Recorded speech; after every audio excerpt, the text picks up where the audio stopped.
பிரதமருகன் வாங்க. அல்லேலூயா, அல்லேலூயா.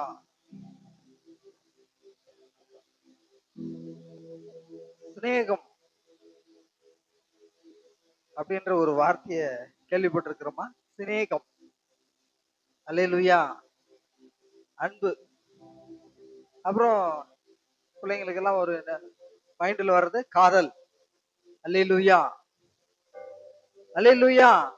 என்ன பிரசங்கம் எடுக்கும்போது பார்த்தா இப்படி சொல்றாருன்னு நினைக்க வேண்டாம். இந்த அன்பு, சிநேகம், அந்த வார்த்தைக்கு அதை நம்ம நல்லா கவனித்து பார்க்கும்போது உலகத்துல ஒரு கொஞ்ச நாள், கிட்டத்தட்ட ஒரு 100 வருஷம் வாழ்றோம்னு வச்சுக்கோங்க. அப்போ ஒரு கணவன் மனைவியா அவங்க இசைந்து வாழும்போது சந்தோஷமா இருக்கிறாங்க. அப்புறம் அந்த சிநேகம் இல்லாம போயிடுது. அல்லேலூயா. அவங்க இருவருக்குமான மரணம் நியமிக்கப்படும் போது, மரணம் வரும்போது பிரிஞ்சிடுறாங்க. ஆனா நம்முடைய தேவன் எப்பொழுதும் அவருடைய சிநேகத்தினால நமக்கு பிரிவே இல்லை. அல்லேலூயா. அதை காட்டிலும் நீங்க உங்க வாழ்க்கையை காட்டிலும் என்ன சிநேகிங்கப்பா, நித்தியமா நம்ம உறவா இருக்கலாம் அப்படின்னு எதிர்பார்க்கிற வேத வசனம் அப்படித்தான் சொல்லுது. நீங்க நீதிமொழிகள் 8ஆம் அதிகாரம் 17வது வசனத்தை நீங்க எடுத்து வாசிக்கலாம். என்னை சிநேகிக்கிறவர்களை நான் சிநேகிக்கிறேன். அதிகாலையில் என்னை தேடுகிறவர்கள் என்னை கண்டடைவார்கள். அப்போ முதல்ல நீ என் மீது அன்பு செலுத்து. நீங்க யோவான் கிட்ட கேட்பாரு, எப்பா என்ன நீ நேசிக்கிறியா அப்படின்னு கேட்பாரு. நேசிக்கிற ஆண்டவரே 3 தரமும் கேட்பார்.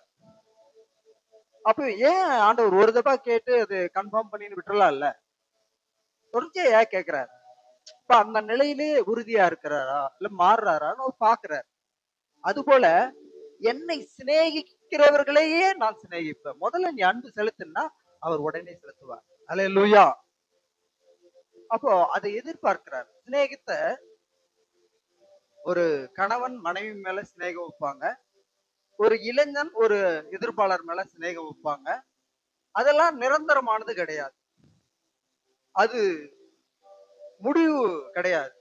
இங்க உலகத்துல நம்ம வாழ்றதுக்கு தேவன் நியமித்த அது ஓட்டம். அது ஒரு வாழ்க்கை முறைகள். அத நமக்கு ஆசீர்வாதமா கொடுத்திருக்கிறார். அதுக்காக கர்த்தருக்கு நன்றி சொல்லுவோம்.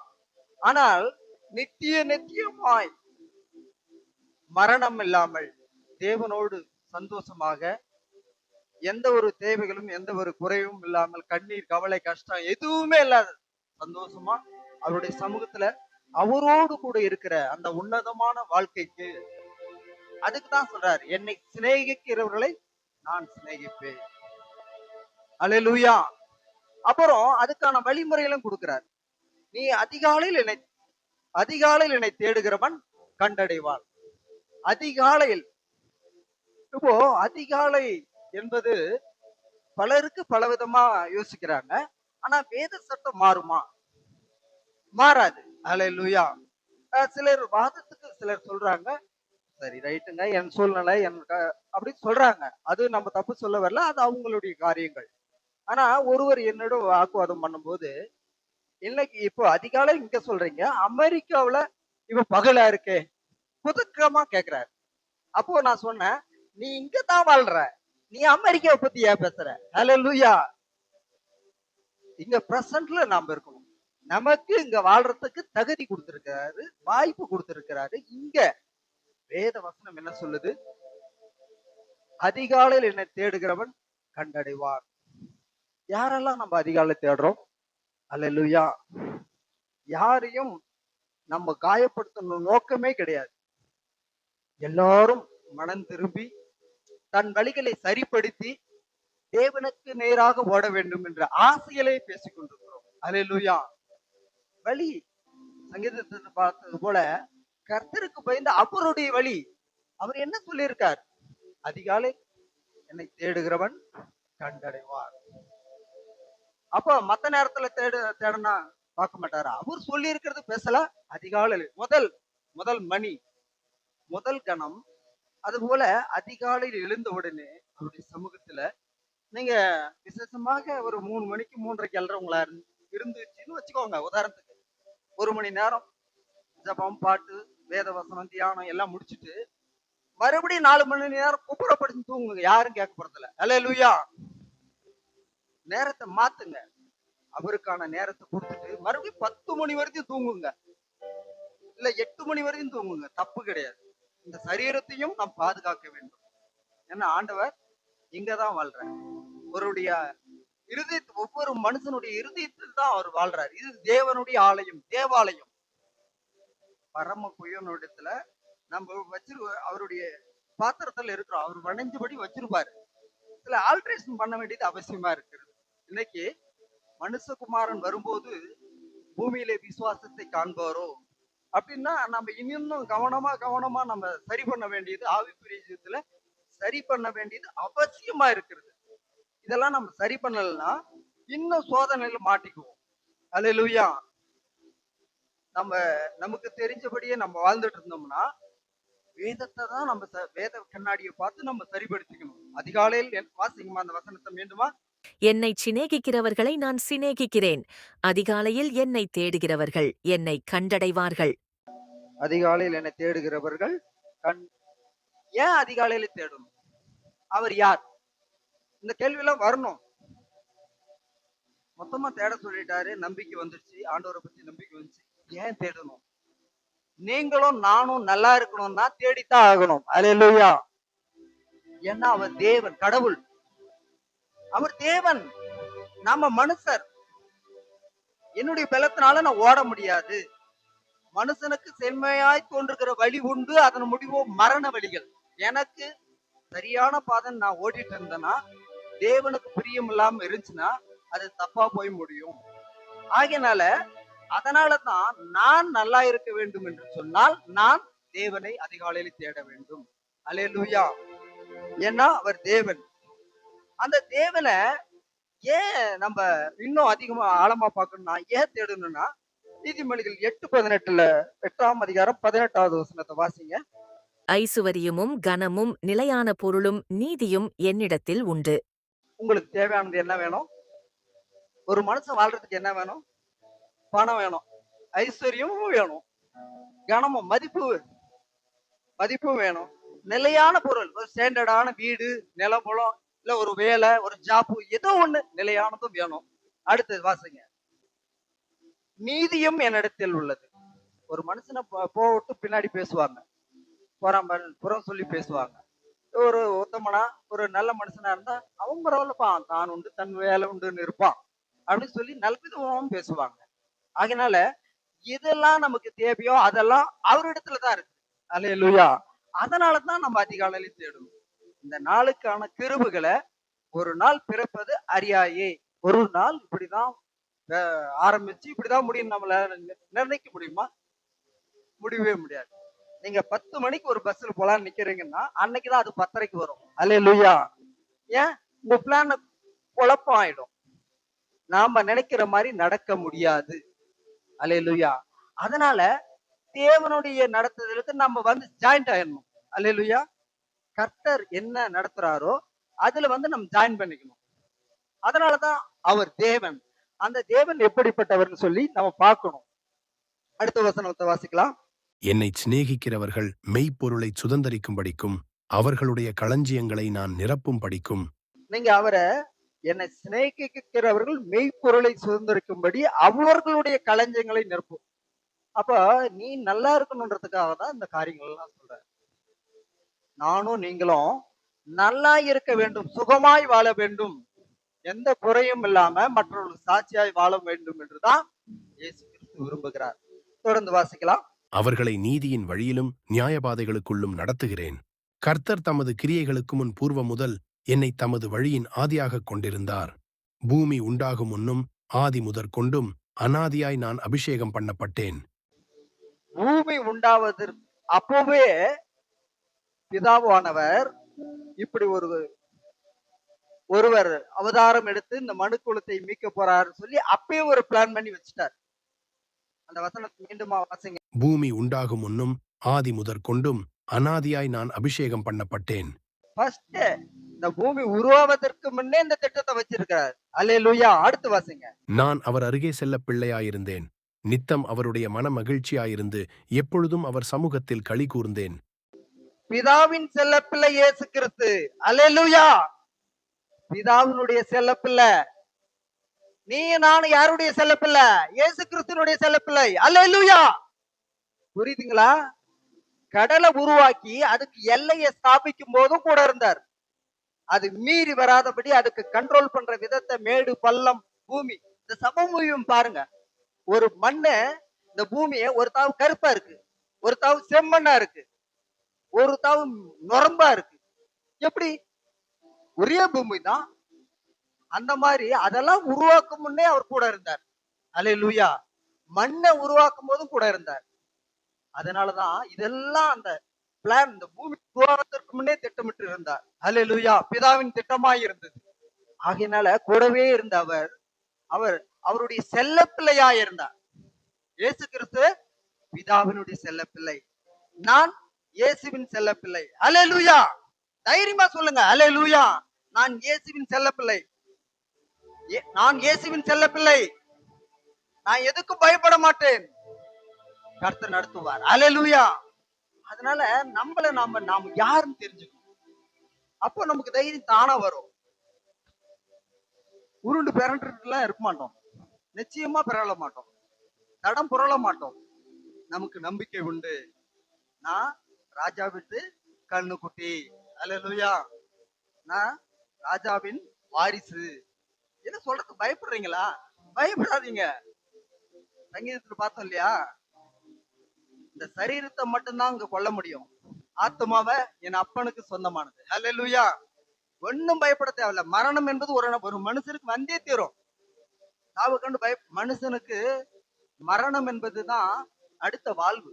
அல்லேலூயா. அது பண்படுத்துறதுக்காக தான் இந்த பூமியில வச்சிருக்கிறாரு. அதனால நான் இயேசுவினுடைய செல்ல பிள்ளை. நானும் இந்த பூமியில வாழும்போது அவர் கூடவே இருக்கணும். அவர் இந்த பூமியை படைக்கும் போதெல்லாம் கூட செல்ல பிள்ளையா இருந்தாராம். அது போல நாம் ஆவிக்குரிய ஜீவிதத்துல வாழும்போது அவர் கூடவே நம்ம இருக்கணும். இயேசு நம்ம கூடவே இருக்கணும். அப்பதான் அவர் என்ன சொல்ல வர்றாருன்னு எனக்கு புரியும். இந்த மரமண்டைக்கு புரியும். இதை செய்யாதன்னுவர். நமக்கு விருப்பமே இருக்காது, இது செய்யின்னுவர். அல்லேலூயா. புரியுதுங்களா? அதுதான் அவர் வழி நடத்துதல். உங்களோட உள் உணர்வுல அவர் பேசுவார். உள் உணர்வு தனிப்பட்ட, நீங்க அமைதியா இருப்பீங்க, ஆனா அந்த உணர்வு உங்களோடு பேசும். அல்லேலூயா. அங்க உள்ள நீங்க பத்திரப்படுத்தி வச்சிருந்தா அவர் பேசுவார். அவரை ஜென்டில்மேன் மாதிரி பக்கமா விலைக்கு அவர் நிக்கிற மாதிரி பண்ணிட்டு இருந்தோம்னா நம்ம விருப்பத்தை தான் செஞ்சுட்டு இருப்போம். ஆகையினால தேவன் எப்பொழுதும் நம் கூட இருக்கணும். இது காரணம் என்னன்னா, நான் நல்லா இருக்கணும் தான் இதெல்லாம் நம்ம கடைபிடிக்க வேண்டியது அவசியமா இருக்கிறது. செல்ல பிள்ளைக்கு என்ன கேட்கறதெல்லாம் கிடைக்கும். அப்படித்தானே? வீட்டுல இருக்கிற செல்ல பிள்ளைக்கு கேட்கறதும் கிடைக்கும், கேட்காததும் கிடைக்கும். என்ன அது விரும்புதுன்னு சொல்லி தகப்பன் வாங்கிட்டு வருவார். உண்டா இல்லைங்களா? இது இயல்பான ஒரு காரியம் தானே. செல்ல பிள்ளை கேட்கறதும் கிடைக்கும், இதெல்லாம் என் பிள்ளை சாப்பிடுன்னு சொல்லி வாங்கிட்டு வருவார் அப்பா. அதுதான் செல்ல பிள்ளையா நம்ம இருக்கணும். தொல்லையான பிள்ளையா இருக்கக்கூடாது. அல்லேலூயா. அல்லேலூயா. அப்பதான் ஆண்டவருக்கும் நமக்கும் உள்ள தொடர்பு நீடித்திருக்கும். அதிகாலை எப்ப எனக்கு வரும், திக்குன்னு எழுதுக்குவேன். அப்பா டைம் ஆயிப்போச்சா, எனக்கு 3 மணி தாண்டிடுச்சா, இல்ல 3:30 தாண்டிடுச்சா அப்படின்னு பயம் வரும். அப்பா வந்து காத்துட்டு இருப்பாரு. அவர்கிட்ட பேசுறது, அவர் வந்து வெயிட் பண்ணுவாரு. நம்ம பிள்ளை தூக்கம் கெட்டு போயிடக்கூடாது. பிசாசு என்ன பண்ணுவோம், இன்னும் அசைதி கொடுத்து வச்சுட்டு எடுத்து போத்தி இன்னும் கொஞ்ச நேரம் நல்லா சமமா தூங்கிடு அப்படின்னு. ஏன்னா தேவனை தேடக்கூடாதுன்னு தான் அவனுடைய வேலை, பிசாசனுடைய வேலை. அவ்வளவு நேரம் நைட்டு 1 மணி வரைக்கும் உங்களுக்கு தூக்கம் வராது. ஆனா அந்த காலை நேரத்துல உங்களுக்கு இன்பமான தூக்கம் வரும். ஏன்? மனுஷன் தேவனை தேடவே கூடாதுன்றதுதான் பிசாசனுடைய திட்டம். அதை நம்ம உடைத்தெற வேண்டும். நம்ம வாழ்க்கை முறையில சில சட்ட திட்டங்களை தேவனுடைய வசனத்தின்படி நம்ம வாழ கற்றுக்கொள்ள வேண்டும். நம்ம இழுப்புக்கு வேத வசனத்தை கொண்டு வந்து நம்ம ஒப்பிட்டு காலம்லாம் அப்படியே நம்ம வாழ ஆரம்பிச்சோம்னா அது நமக்கு தப்பாவே தெரியாது. நானும் அப்படி இருந்தவன் தான். என்னுடைய சூழ்நிலைக்கு தகுந்த மாதிரி தான் நான் கையாண்டேன். ஆனா இப்போ அப்படி கிடையாது. நான் தேவனை மாத்திரம்தான். எனக்கு எல்லா சூழ்நிலையும் மாறி என்னுடைய நிலை அவரை தவிர வேறு ஒன்றும் இல்லை. சரணாகதி ஆகும் போது அவரை தேடுவதுதான் எனக்கு சந்தோஷமாய் காணப்படுகிறது. அல்லேலூயா. உறவுகள் நம்மை தள்ளலாம், சொந்த பந்தங்கள் வெறுக்கலாம், நண்பர்கள் நம்மை வெறுக்கலாம். ஆனால் என்னை படைத்த என் ஆண்டவர், என்னை நேசித்து என்னை ஏற்றுக்கொண்ட என் ஆண்டவர், அவர் நேசிக்கிற தேவனாயிருக்கிறார். அல்லேலூயா. எப்ப எனக்குள்ள வந்து கூப்பிடுவோம், நேரம் போறதே தெரியுது இல்லைங்க. நேரம் நாளுக்கு நாள் கூடுதே தவிர குறைய மாட்டேங்குது. ஆனா ஒரு ஒரு நாள் 5 மணி ஆயிடுச்சு, அவ்வளவுதான். அன்னைக்கு போய் கடை வாங்க முடியாதுன்னு நினைச்சிட்டு வந்தா, எனக்குன்னு தனியா ஸ்பெஷலான கடை ஒண்ணு ஒதுக்கி வச்சிருக்கிறாரு. அல்லேலூயா. இல்ல கடைசியா வந்து நீ பார்த்து முன்னால போட்டிருக்கிறான்றான் பாக்குறவெல்லாம். அப்போ தேவன் ஒருவனுடைய வழிகள் கர்த்தருக்கு பிரியமா இருந்தால் எல்லாத்தையும் மாத்துவார். நீ அவரை மட்டும்தான் பார்க்கணும், மற்றதெல்லாம் அவர் பார்த்துக்குவார். தொடர்ந்து வாசிகள், தொடர்ந்து பார்க்கலாம். நீதிமொழிகள் 3ஆம் அதிகாரம் 16. அதன் வலது கையில் தீர்க்காயுசும் அதன் இடது கையில் செல்வமும் கனமும் இருக்கிறது. ஆண்டவர்கிட்ட வலது கையில ஆயுசு இருக்கு, தீர்க்காயுசு. இடது கையில செல்வம் இருக்கு. இதுல என்ன இருக்கு? உன்னுடைய ஆயுசு, தீர்க்காயுசு இருக்கு. இடது கையில செல்வம். செல்வம் ஒட்ட கையில பணம் கொடுத்தா என்னன்னு கொடுக்காதன்னுவாங்க. அவனுக்கு தெரியுது ஒட்ட கையில தான் பணம் இருக்குன்னு. அல்லேலூயா. நாம என்ன நினைச்சுக்கிறோம், இது வேற விதமான வேலை செய்யற கையே, அதனாலதான் கொடுக்க கூடாது போல இருக்கு அப்படின்னு நினைக்கிறோம். கிடையவே கிடையாது. அல்லேலூயா. வலது கையில தீர்க்காயுசு. உன்னுடைய ஆயுசும் என்னுடைய ஆயுசும் ஆண்டவருடைய கையில இருக்கு. அல்லேலூயா. மறந்து போயிடாதீங்க. பாம்பு வந்துச்சு, என்ன மிரட்டுச்சு. என்ன ஒண்ணும் பாம்பு வந்துச்சு மிரட்டுச்சு, அவரே தலைநேசிக்கு போட்டுக்கிறாரு. அது உடம்பு ஆடுறத பார்த்து பயந்து இருந்தா எப்ப நீங்க பரலோக ராஜ்யத்துக்கு பிரயாணம் வெகு தொலைவு. இன்னும் வசனம் அங்கதான் நம்ம போக வேண்டியதா இருக்கு. காலத்தை பார்த்தால் போதகராய் இருக்க வேண்டிய நீங்கள் பாலை உண்ணத்தக்க குழந்தைகளா இருக்க. ஆண்டவர் கேட்பாரு, நான் கேட்க மாட்டேன். நிச்சயமா நான் கேட்க மாட்டேன். ஆண்டவர் கேட்பாரு, நீ 25 வருஷம் ஆச்சு, 30 வருஷம் ஆச்சு, இன்னும் புலம்பிட்டே இருக்கிறேன்னு கேட்பாரு. மாத்திக்குவாங்க. ஆண்டவரை நோக்கி பாருங்க. அவருடைய கையில உங்க ஆயுசு நாட்கள் இருக்கு, கர்த்தருடைய கையில இருக்கு. உங்க தீர்க்காயுசு கர்த்தருடைய கையில, வலது கையில இருக்கு, இடது கையில செல்வம் இருக்கு. மறந்து போயிடாதீங்க. அதனால நம்ம ஒண்ணும் பயப்பட தேவையில்லை. வசனத்தை வாசிங்கம்மா மறுபடியும் 3:16. அதன் வலது கையில் தீர்க்காயுசும் அதன் இடது கையில் செல்வமும் கனமும் இருக்கிறது. எங்க இருக்குதுன்னு கண்டுபிடிக்கணும். முதல்ல கண்டுபிடிச்சிங்களா? கண்டுபிடிக்கணும். நமக்கு தேவன் வேத புஸ்தகத்தை கொடுத்திருக்கிறார். ஆகையினால அவர் வலது கையில் தீர்க்காயுசும் இடது கையில் செல்வமும் கனமும் இருக்கிறது. இதெல்லாம் நீங்க எண்ணி பார்க்கணும். அப்ப நம்ம என்ன செய்யணும்? அவரை தேடணும். அவரை சொன்னபடி தேடணும். அதிகாலை தேடணும். அதிகாலை எழுந்த உடனே, ஆண்டவரே இன்னைக்கு நான் முழிச்சிருக்கிறேன், நைட்டு படுத்தேன், நல்லா எழுந்த நெத்திர கொடுத்தீங்க, இப்ப நான் முழிச்சு எழுந்து இருக்கிறேன், இந்த நாளுக்கு தேவையான தேவைகளை சந்திங்க. நான் இந்த ஒரு வேலைக்கு போறேன், இந்த காரியத்தை நீங்க வாய்க்கு பண்ணுங்க. எனக்கு என்ன பேசுறதுன்னே தெரியாது, நான் என்ன செய்ய போறேன்னே தெரியாது, ஆனா என் கூட வாங்கப்பா, அப்படி கூட்டிட்டு போங்க. அவர் செம்மையாய் நடத்துவார். உங்களுக்கு ஒரு பாஷை தெரியலன்னு வச்சுக்கோங்க, ஒரு வெளியூருக்கு போறீங்கன்னு வச்சுக்கோங்க உதாரணத்துக்கு, உங்களுக்கு அந்த பாஷை தெரியறதில்ல, ஆனா நீங்க போய் தான் ஆகணும் சூழ்நிலை, அப்படி ஒரு சூழ்நிலை இருக்குன்னு வச்சுக்கோங்க. அங்க என்ன பண்ணுவார் தெரியுமா? நீங்க அப்படி வேண்டி ஆண்டவரோட தேவ சமூகத்துல அவர்கிட்ட சொல்லிட்டு நீங்க போகும்போது ரெடியா அங்க ஒரு ஆளை வச்சிருப்பாரு, அந்த பாஷை பேசுற ஆள் உங்களுக்கு உதவி செய்யறதுக்கு கரெக்டா வச்சிருப்பாரு. அல்லேலூயா. அப்போ தேவனை தேடிட்டு போகணும். தேடாம போனீங்கனாலும் ஆண்டவர் நம்ம மேல அன்புள்ளவர் தான், ஏதோ ஒரு ஒருத்தர் உதவி செய்யாரு. ஆனா அது நேர்த்தியா இருக்காது இல்ல, சரியா இருக்காது இல்ல. அப்பா கிட்ட சொல்லிட்டு போனா அது பெஸ்டா இருக்கும்ல. அந்த மாதிரி பழகணும். தேவன்கிட்ட ஒவ்வொரு காரியத்தையும், எனக்கு கஷ்டமா இருக்குதுப்பா, என்னால ஒண்ணுமே முடியல, இந்த பெலனை தாங்கறதுக்கு பெலன் கொடுங்கன்னு ஜெபம் பண்ணுங்க. நீங்க மத்தவங்க கிட்ட சொல்றத காட்டிலும் அப்பா கிட்ட சொல்லி கதறுங்க. முதல்ல சமாதானத்தை கொடுப்பேன். அல்லேலூயா. மனசு சமாதானம் இல்லைன்னா தான் பலவிதமான வலி வேதனைகள் வரும், மன வேதனை வரும், தாங்க முடியும், சாப்பிட கூட முடியாது. அதனால முதல்ல அந்த சமாதானத்தை கொடுப்பார். அல்லேலூயா. மனுஷனுக்கு சமாதானம் தான் முக்கியம், அதை முதல்ல கொடுப்பார். அடுத்ததுதான் அந்த சரீரத்துக்கு தேவையான ஆகாரத்தை உண்ணும்படியான சூழ்நிலை உருவாக்கி தருவார். அல்லேலூயா. இறை எடுக்காது, இறை எடுக்க வைப்பார். அல்லேலூயா. அதனால கவனிக்கணும். இதெல்லாம் கவனிச்சு தேவனுடைய வேத சட்டத்தின்படி வாழ கற்றுக்கொள்ள வேண்டும். அடுத்த வசனம் 1 பேதுரு 5ஆம் அதிகாரம் 5ஆம் வசனம். அந்தப்படி இளைஞரே, மூப்பருக்கு கீழ்ப்படியுங்கள். நீங்கள் எல்லாரும் ஒருவருக்கொருவர் கீழ்ப்படிந்து மனத்தாழ்மையை அணிந்து கொள்ளுங்கள். பெருமையுள்ளவர்களுக்கு தேவன் எதிர்த்து நிற்கிறார், தாழ்மையுள்ளவர்களுக்கோ கிருபை அளிக்கிறார். மூப்பருக்கு கீழ்ப்படியுங்கள். அப்பன்னா கொஞ்சம் சத்தியத்தை அறிஞ்சவங்களுக்கு கொஞ்சம் கீழ்ப்படிங்க. வாலிபு பிராயம்னா வழி விலக செய்யக்கூடிய ஒரு பிராயம். அது ரொம்ப துடுக்கான ஒரு காலகட்டம். அந்த நேரத்துல போதகருக்கு, சத்தியத்தை அறிந்த மூப்பர்களுக்கு கொஞ்சம் செவி கொடுங்க அப்படின்னு சொல்லிட்டு ஆலோசனையா சொல்லிட்டு, நீங்கள் எல்லாரும் ஒருவருக்கொருவர் கீழ்ப்படியணும். முதல்ல தங்களிலும் மற்றவர்களை மேன்மையா எண்ணக்கணும். முதல்ல அவங்க இப்ப நான் பெரியவன் அப்படின்னு சொல்லி அந்த நினைப்பு வராம, தங்களிலும் மற்றவங்களை மேன்மையா அந்த நினைக்கிற அந்த மனப்போக்கத்தை வர வச்சுக்கணும். முதல்ல எவ்வளவு சின்ன ஆளுங்களா இருந்தாலும், சின்ன பையனா இருந்தா கூட கனப்படுத்தக்கூடிய அந்த அந்த ஒரு மனசு நமக்கு வரணும். வாசிங்க. கீழ்ப்படிந்து மனத்தாழ்மையை அணிந்து கொள்ளுங்கள். பெருமை உள்ள இந்த வசனத்தை நம்ம அநேக முறை கேட்டிருக்கிறோம். பெருமை வந்துருச்சுன்னா தேவனுக்கு எதிரியா மாறிடுறோம். இப்போ தேவன் நம்மளை பண்படுத்தி, சீர்படுத்தி, சிறப்படுத்தி, பலப்படுத்தி வளர்த்து விடுறாரு. நல்லா இருக்கணும் தன் புள்ள அப்படின்னு சொல்லி வளர்க்குறாரு.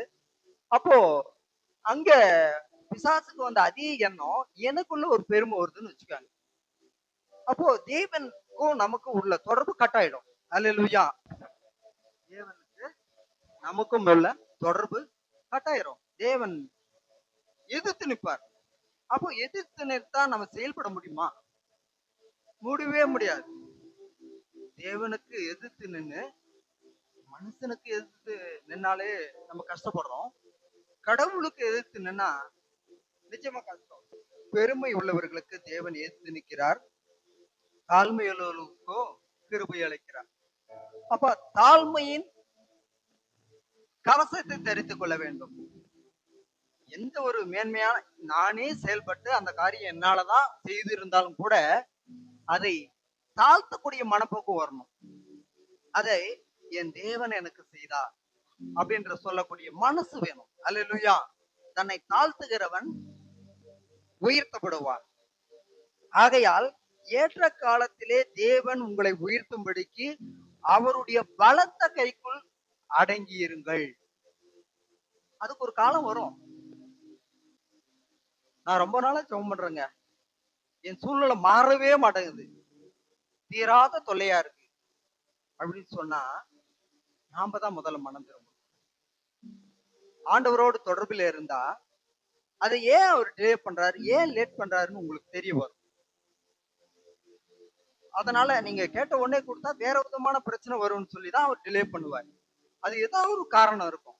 அவருக்கான தொடர்பில நம்ம இன்னும் அதிகமா இருந்தா அது ஏன் நடக்கல அப்படின்னு சொல்லி நமக்கு தெரிய வரும். ஆகையால் ஏற்ற காலத்திலே தேவன் உங்களை உயர்த்தும்படிக்கு அவருடைய பலத்த கைக்குள் அடக்கி இருக்கணுமா. அடங்கி இருக்கிறது தான் ரொம்ப கஷ்டம். நமக்குள்ள இந்த மனுஷ சுபாவம் அடங்கி இருக்கிறது ரொம்ப கஷ்டம். எனக்கு இயேசுவும் தெரியும், பிதாவும் தெரியும். அவர் எனக்குள்ள பலத்த காரியங்களை செய்யறாரு, அதனால உனக்கெல்லாம் என்ன தெரியும் அப்படின்ற மனசு வந்துருச்சுன்னா முடிச்சு கட்டம். அல்லேலூயா. சரிபடுத்த முடியாது.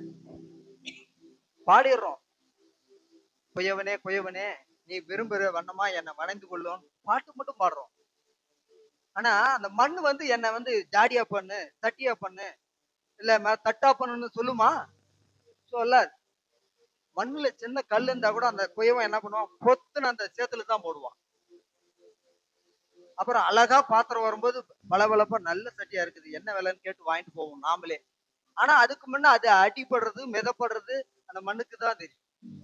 ஆகையினால மண்ணான நம்மை நேசித்த தேவன் இதை மறந்துட்டு போயிடக்கூடாது.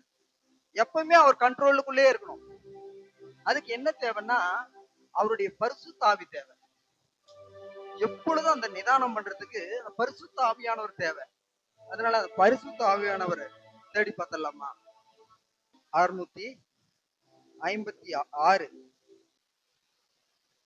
பனி போல பெய்யும் பரிசுத்தரே, மலையாக பொழியும் ஆவியே.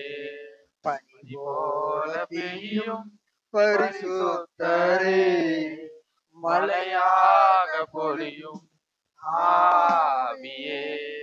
ஆவியே, ஆவியே, மலையாக பொழியும் ஆவியே. ஆவியே, ஆவியே, மலையாக பொழியும் ஆவியே. மணி போல பெய்யும் பரிசுத்தரே, மலையாக பொழியும் ஆவியே. மென்மையானவரே, மேகஸ்தம்பமே, மென்மையானவரே, மேகஸ்தம்பமே,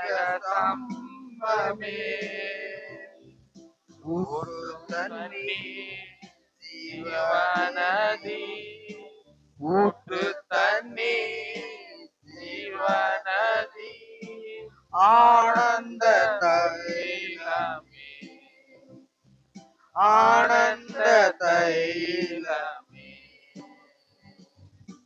பனி போல பெய்யும் பரிசுத்தரே, மலையாக பொழியும் ஆவியே. அல்லேலூயா. மல்ல தட்டு தடுமாறி பாடிட்டுமா? அல்லேலூயா. கர்த்தர் பாட வச்சார். ஏன்னா அவருக்கு தெரியும் நம்ம பிள்ளைங்க ஆசைப்படுது, சரி பாடித்தான் பாக்கட்டுமே அப்படின்னு கூட வந்துருவார். அது நலமா இருக்கும், நல்லதா இருக்கும். ஏற்றத்தளவுலாம் கிடையாது, கத்துக்கிறது தான். எல்லாருமே அவரை பரலோக ராஜ்யத்துல ஓயாமல் துதிப்பதும் அவரை உயர்த்தி பாடுவதும் தான் நமக்கு வேலை, டியூட்டி. அதனால எல்லாம் கத்துக்கிறது நல்லதுதான். எல்லாம் நல்ல இன்ஸ்ட்ருமெண்ட், நல்ல கருவிகள், இதுக்கு தான் ஒன்னும் ஆள் வரல. வந்துட்டா ஒன்னும் சிறப்பா தான் இருக்கும். அல்லேலூயா. அதை கொண்டு வருவார். கர்த்தர் சும்மா இருக்குதுன்னு பார்த்துட்டே இருப்பார். அதுக்கு ஏதாவது ஒரு ஆளு கொண்டு வந்து உட்காரப்பார். கர்த்தர் பெரிய தேவன். அவருடைய ஞானத்துக்கு முன்பாக நம்மளுடைய ஞானம் எல்லாம் ஒன்றும் கிடையாது. அதனால தேவனை நோக்கி பார்க்க வேண்டியது. அந்த பரிசுத்த ஆவியானவரை நம்ம தக்க வச்சுக்கணும், கூடவே வச்சுக்கணும். கொஞ்சம் டெம்பரேச்சர் குறையுதா, புஷ் பண்ணிக்கணும். நம்மளே அவருடைய சமூகத்துல போய், ஆண்டவரே இதுவும் எனக்கு வெறுமையா இருக்கிற மாதிரி இது, என்கிட்ட வந்துருங்கப்பா, என்கிட்ட இருக்கிற குறைய எடுத்து போட்டுட்டு என்ன நல்வழிப்படுத்துங்கன்னு சொல்லி பயிர் பண்ணிக்க வேண்டியதுதான். அப்போ நமக்கு அறியாதது எட்டாதது காரியங்களை அவர் சொல்லுவார். வாசிக்கலாம், அடுத்த வசனத்தை வாசிங்க. 7:5. அவர் உங்களை விசாரிக்கிறவரானபடியால் உங்கள் கவலைகளை எல்லாம் அவர் மேல் வைத்து விடுங்கள். அவர் உங்களை விசாரிக்கிறவர். இப்போ நிறைய நேரத்துல நம்ம புலம்புறோம் இல்லைங்களா? அந்த புலம்பலுக்கு அவர் யார் உங்களை விசாரிக்க போறாருன்னு முதல்ல தெரியணும். இயேசு கிறிஸ்து தான் ஒரு ரட்சிக்கப்பட்ட ஒரு மனுஷனுடைய புலம்பலுக்கு அவர் தான் விசாரிக்கிற நியாயாதிபதி. உன்னுடைய குறைய, உன்னுடைய வேதனைய, உன்னுடைய துன்பத்தை அவர் பகிர்ந்துக்க ஆசைப்படுற ஒரு தேவன். என் பிள்ளைய இப்படி கஷ்டப்படுது, ஏன் அப்படி புலம்புது அப்படின்னு சொல்லி அவர் பார்ப்பாரு. அதனால அவர்கிட்ட போறதுக்கு நமக்கு வேணும். அவர் உங்களை விசாரிக்கிறவரானபடியால் உங்கள் கவலைகள் எல்லாம் அவரிடத்தில் வைத்து விடுங்கள். நம்ம கவலைய சுமந்து சுத்தக்கூடாது. இப்போ நமக்கு ஒரு 70 கிலோ நான் தூக்குறேன்னு வச்சுக்கோங்க. உதாரணத்துக்கு இந்த சர்ச்சுக்குள்ளே 2 ரவுண்டு வரணும், நான் தூக்கினே சுத்தினா எப்படி பார்ப்பீங்க? நல்லதான் தர இவருக்கு எது சேஞ்ச் ஆயிட்டாரு நினைப்பீங்களா, நினைக்க மாட்டீங்களா? வருமா வராதா? வரும். இவருக்கு என்னமோ ஆயிடுச்சு, மூடி தூக்கிட்டு சுத்துறாருன்னு நினைப்பீங்க. அப்படிதான் ஆண்டவரும் பாக்குறாரு. எல்லா விஷயமும் தெரியுது, பைபிளை படிக்கிறான், சத்தியத்தை வாசிக்கிறான், ரெண்டாவது என்னோட தொடர்புல ஜெபம் பண்றான், ஜெபம் பண்ணிட்டு சோத்திரம் சொல்லிட்டு போறான், கடைசியில அவன் பழையபடியே வாழ்றானே அப்படின்னு தானே பாப்பாரு. ஏங்க மூட்டை தூக்கின்னு போறத பார்த்தா சிரிக்கிறீங்க. நாம செய்யறது அப்படிதான் செய்யறோம். அல்லேலூயா. எல்லாம் தெரியுது. எல்லாமே தெரியுது. ஆனா நீ பழைய ஜென்ம சுபாவத்தால் தான் வாழ்ந்துட்டு இருக்கிற. அப்ப எப்படி ஆண்டவர் நடத்துவார்? உன்னுடைய சுமையெல்லாம் அவர் மேல ஏத்து. சுமை தாங்கி இயேசு கிறிஸ்து. உன் சுமைய பூரா ஏத்து. இல்லன்னா என்னை எடுத்துக்கோ. ஆண்டவரே, என் சுமைய பூரா எடுத்துக்கோ. என்னால தாங்க முடியல. எனக்கு சமாதானம் முக்கியம். எனக்கு இந்த அழுத்தம் இருக்கக்கூடாது. நீங்க எடுத்துக்கோங்க அப்பான்னு சொல்லி குடுத்தா, அவர் தூக்கிக்குவார். நீ குடுக்கறதே இல்ல. சுத்திட்டே இருக்கிறது. சுமையை தூக்கிட்டு சுத்திட்டு, ஆண்டவரே, ஏன் என்னுடைய ஜெபத்துக்கு பதில் தரவில்லை? கேள்வி வேற கேட்கிறது. நீ செய்யறது செய். காலம் ஆகலாம். உனக்கு அந்த வெயிட் இறக்குற அந்த ஒரு சிந்தனை வரணும். ஆண்டவர்கிட்ட போனா நம்ம பாரம் எல்லாம் போயிடும். உலகத்தான் தெரியுது. ரொம்ப கஷ்டமா இருக்குதுன்னா ஓடுறான். ஏன் ஓடுறான்? அவனுடைய நம்பிக்கை. போனா ஒரு விடுதலை ஆகுமா? ஒரு மனசு பிரிய ஆயிருமா? அப்படின்னு. ஆண்டவர் சொல்ல, உனக்கு சமாதானம் வேணுமா? இலவசமா எந்த செலவும் கிடையாது. உனக்கு கஷ்டமா? கண்ணீர் விட்டு கதறு. தேவ சமூகத்துல கதறு. அவர் மட்டும் பார்ப்பார். ஜெபத்தை குறித்து சொல்லும்போது உன் அறை கதவை பூட்டிட்டு நீ போய் ஜெபம் பண்ணு சொல்ற. அப்போ உனக்கு தீராத கஷ்டமா இருக்குதா? ஜெபம் பண்ணு. என்னங்க எதுக்கு எடுத்தாலும் ஜெபம் பண்ணி தான் ஆகணும். நீ ஜெபம் பண்ணு. எழு. சாப்பிட மாட்டேன்னு உட்கார்ந்து அழு. குழம்பு. அவர் எப்படா இவனை கிளப்பலான்னு தான் பார்ப்பாரு ஆண்டவர். இவன் உட போறது கிடையாது. இவனை முதல்ல இழப்புனாதான் இவன் இல்லைன்னா பலவீனம் ஆயிடுவான், உடம்பு சரியில்லாத ஆயிடுவான். ஏன்னா நம்மளை நேசிக்கிறதுனால இவனை முதல்ல சாப்பிட வைக்கணும்னு வழி பார்ப்பாரு.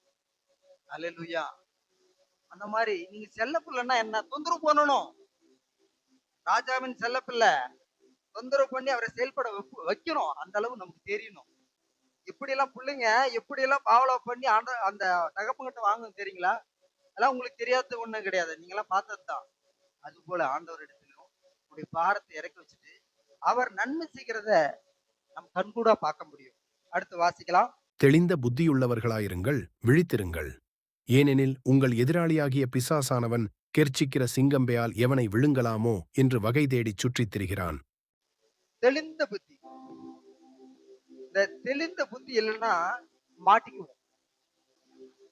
கடைசி காலத்துல இன்னும் விசுவாச சோதனைகள் அதிகமா வரும்னு சொல்லு வேதம் சொல்லுது. நம்ம எச்சரிப்பு கொடுத்துருக்கு. கடைசி காலத்துல தெரிந்து கொள்ளப்பட்டவர்களும் வஞ்சிக்கப்பட்டு போகும் காலம் வரும். இப்போதே வந்திருக்கிறதுன்னு சொல்லுது வேதம் சொல்லுது. அப்போ சத்தியத்தை ஆண்டவர் உங்களுக்கு போதிப்பார். போதித்தனை காரியங்களையுமே நீங்க வேதத்தை அறிஞ்சிருந்தா அதை நிதானிச்சு கண்டுபிடிச்சிடலாம். வேதத்தை நீங்க அறிஞ்சிருந்தா சத்திய வசனங்களை தேவனுடைய ஆவியானவரால் நடத்தப்பட்டு இருந்தா நீங்க அறிஞ்சிருவீங்க. உங்களை யாரும் ஏமாத்த முடியாது. ஒருவேளை பலவீனமா இருந்தால் சிக்கிக்குவீங்க. அல்லேலூயா. அதனால இந்த வேதத்தை நாம் கற்றுக்கொள்வது அவசியம். நம் இருதய பலகையில் எழுதி கொள்வது அவசியம். நடுஜாமத்துல எழுப்பி உங்களை கேட்டா ஒரு வசனம் வரும். நீங்க உள்ள ஸ்டோர் பண்ணி வச்சிருந்தீங்கன்னா தூக்க மயத்துல இருந்து என்ன அப்படின்னு சொல்லி ஒரு காரியத்தை நீங்க சொன்னீங்கன்னா அதுக்கு தகுந்த வசனம் வரும்.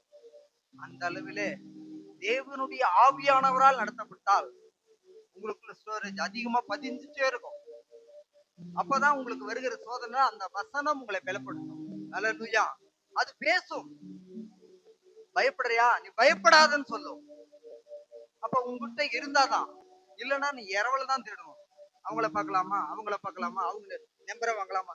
இங்க முதல்ல இங்க சபைக்கு யாருன்னா ஒரு பாஸ்டர் தான் நம்பர் வாங்குறத மாத்துங்க. யாரும் வாங்காதீங்க. எதுக்கு வாங்குறீங்க? தவறு அது. அவர் என்ன தேவன் கிட்ட இருந்து அனுமதி வாங்கின பிரசித்தி பெற்ற அடுத்த கடவுளோட தானத்தை கொடுத்துட்டாரா? நான் எல்லாம் யாரு நம்பர் வாங்குறது கிடையாது. இயேசுநாதர் நம்பர் கிடைச்சா வாங்கி கொடுக்க மாட்டாரு. அல்லேலூயா. புரியுதுங்களா? உன்னுடைய இலக்கு பூரா ஆண்டவர் தான் இருக்கணும். அன்னைக்கு உனக்கு ஆகாரம் போடுறாங்களா? இன்னைக்கு நான் பேசுறேன்னா கர்த்தர் பேசினார் அந்த வார்த்தையை மட்டும் எடுத்துக்கோ. மனுஷனை பார்க்காத. மனுஷனை பாத்தீங்கன்னா ஏமாத்துருவீங்க. இங்க நல்லா இருக்கு அங்க நல்லா இருக்குன்னு கடைசியில எங்கேயுமே நல்லா இல்ல நிற்கதியா விட்டுட்டு போயிடுவாங்க. அல்லேலூயா. புரியுதுங்களா? இன்னைக்கு கள்ள உபதேசம் தான் அதிகமா இருக்கு.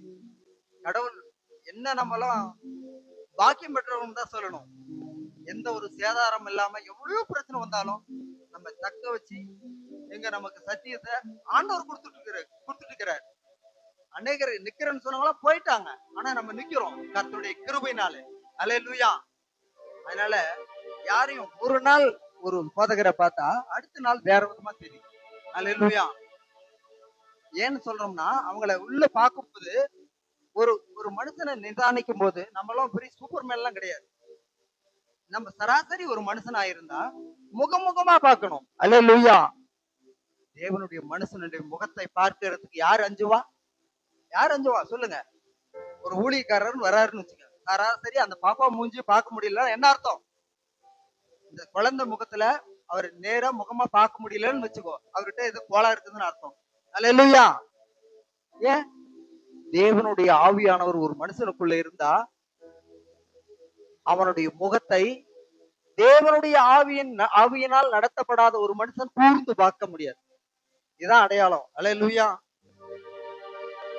ஒரு மனுஷன் என்ன பார்க்கவே முடியல, நான் ஒன்னும் சாதாரண மனுஷன் தான், ஏன் பார்க்கலன்னு எனக்கு கேள்வி. அல்லேலூயா. ஏன் என்ன பார்க்கல? எனக்கு ரொம்ப கஷ்டம். ஏன் முகத்தை பார்க்க மாட்டேங்கிறாரு, எங்க பார்த்து பேசுறாரு? அப்ப என்ன பண்ணிட்டோம் நாம?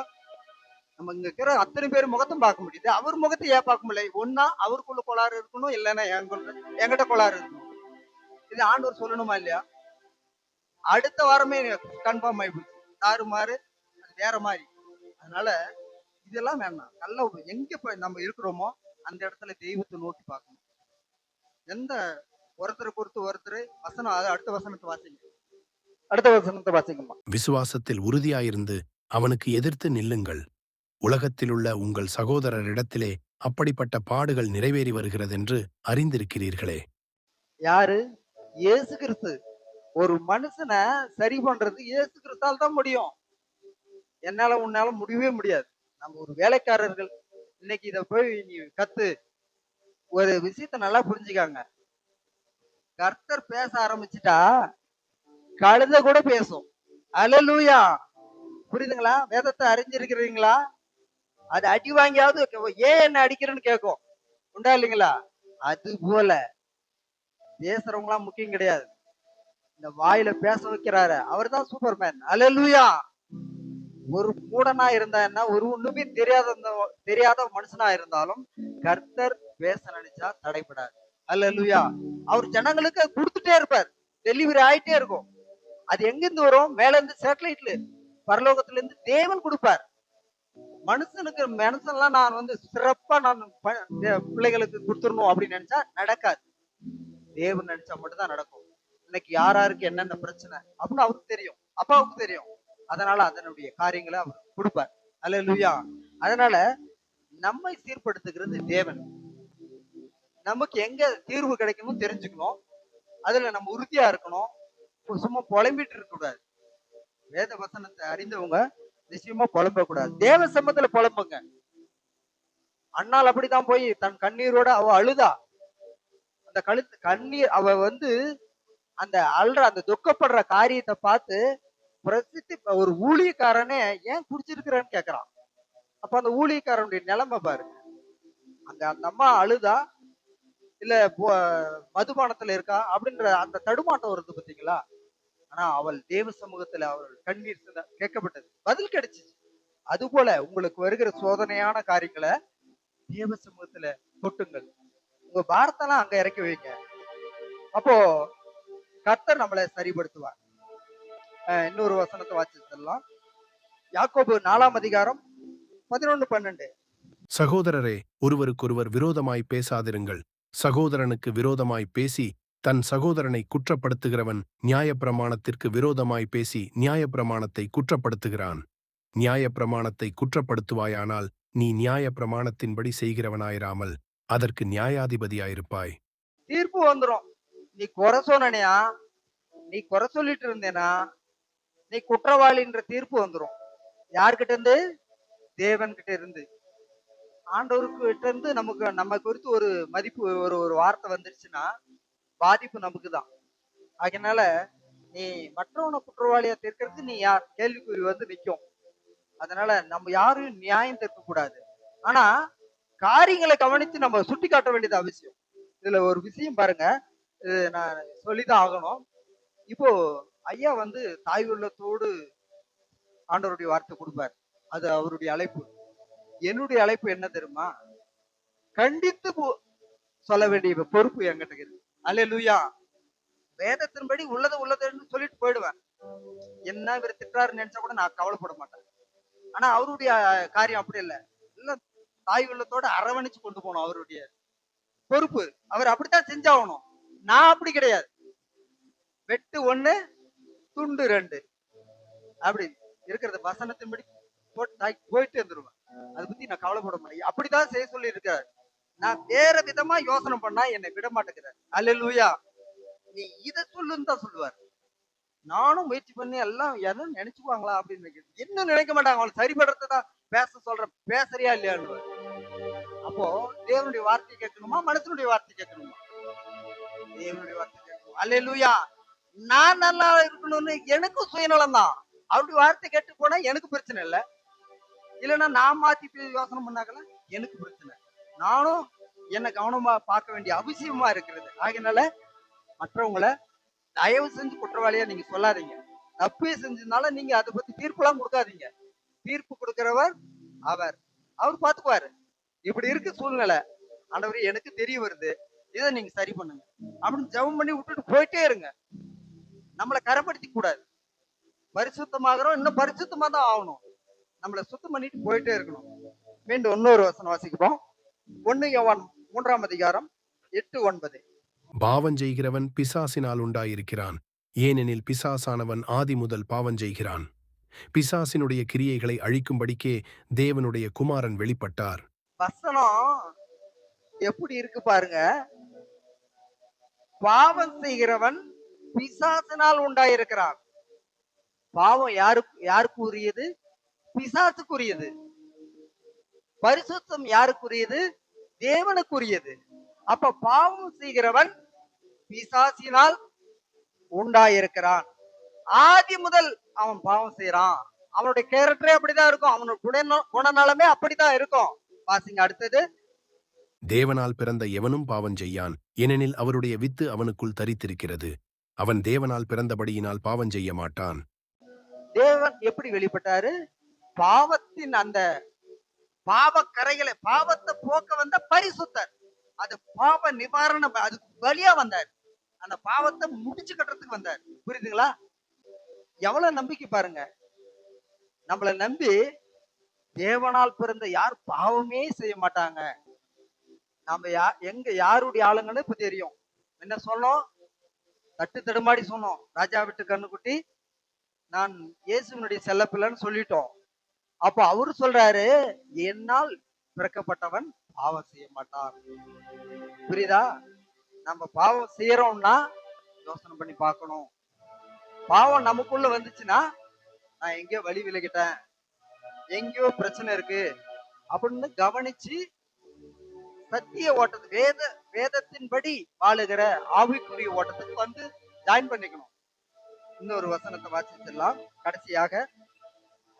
நீதிமொழிகள் 8:17. என்னை சிநேகிக்கிறவர்களை நான் சிநேகிக்கிறேன். அதிகாலையில் என்னை தேடுகிறவர்கள் என்னை கண்டடைவார்கள். சிநேகம், அந்த அன்பு, அந்த காதல், 1000 வருட அரசாட்சியில அவரோடு கூட நித்தியமாய் வாழணும்னா நமக்கு சிநேகம் வேணும். அவர் மேல அன்பு வேணும். நீ அன்பு செலுத்தினா ஆண்டவர் அன்பு செலுத்துவார். அதுக்கு தொடர்ச்சியாக அதிகாலையில் என்னை தேடுகிறவன் கண்டடைவான். சில காரியங்கள்லாம் நம்ம பார்த்தோம் இன்னைக்கு. அதனால அவரை எப்படி தேடணும், எப்படி கடைபிடிக்கணும், எப்படி நாம் வாழணும்னு சொல்லி தேவன் சில வார்த்தைகளை இந்த நாளில கொடுத்தார். இந்த வார்த்தைகள் உங்களுக்கும் எனக்கும் பிரயோஜனமாக, ஆசீர்வாதமாக கர்த்தர் தந்தமைக்கு கர்த்தருக்கு நன்றி செலுத்துகிறேன். கர்த்தருக்கு அல்லேலூயா, அல்லேலூயா.